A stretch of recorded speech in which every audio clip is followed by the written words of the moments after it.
Saints camp today included a special learning experience for one young fan. Learned all the different types that they have of taping and stuff. Thanks to the Make-A-Wish organization, 13-year-old JJ Jetty Wish got the opportunity to spend some quality time with the Saints. He says he's always wanted to experience what it's like to be a Saints athletic trainer for a day.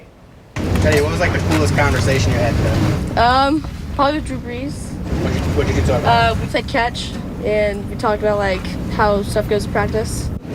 JJ, who's awaiting a bone marrow transplant, says without a doubt Drew Brees is his favorite player. He also says that even though he's from Northern California, the Saints have been his favorite team since he was very young, partly because the team's black and gold uniforms remind him of Batman. That's great. That is so cute. When he's talking to his friends, so what'd you do today? I hung out with Drew Brees. Drew Brees' Saints practice. How cool is that for a Very kid good. that age? I love it.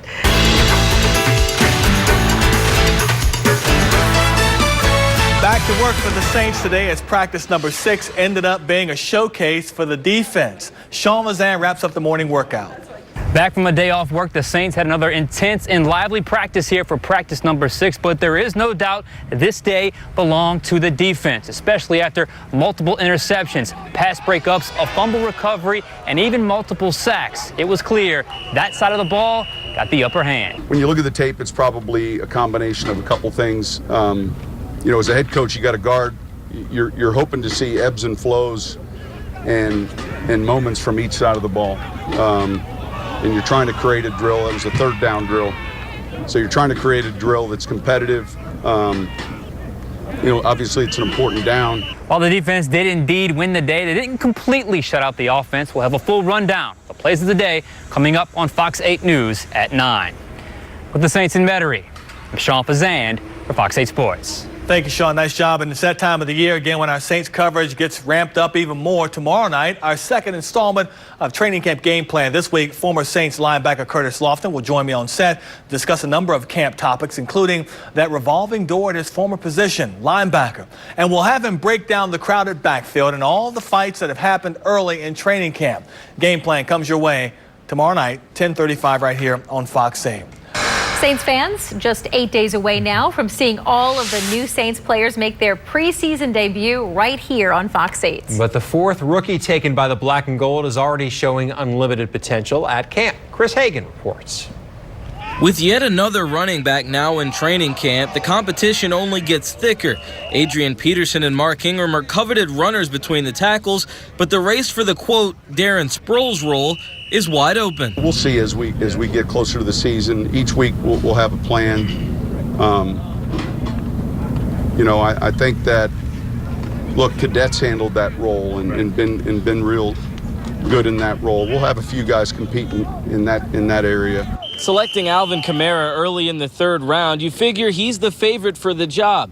But with so much depth at the position, he knows that he has to make the most of every touch. I think that's the standard in our room. You know, whenever you get a chance to make a play, whenever your number gets called, I mean, everybody expects it from Coach Thomas to, you know, all the other guys in the room. We expect it of each other. You know, it's a high standard.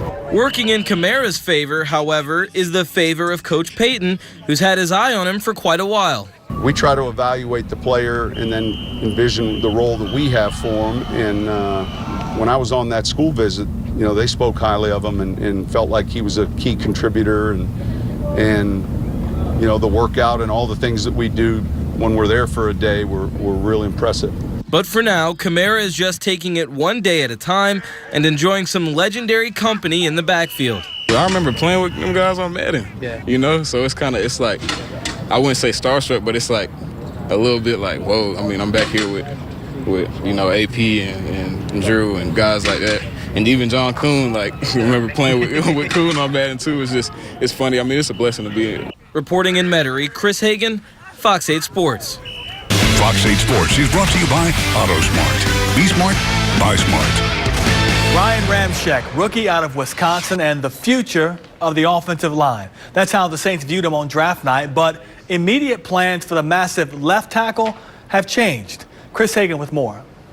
When the Saints selected Ryan Ramczyk with the 32nd overall pick, it was in preparation for a smooth transition from right tackle Zach Strief, who's entering his 12th season in the league. But with left tackle Teron Armstead going down with the torn labrum, Ramczyk's been making a name for himself in Armstead's place. It felt a little bit more comfortable just because that's where I played in college, and continue to work here and perfect that even more. Continue to work on it. And that's been the best way to describe Ramczyk.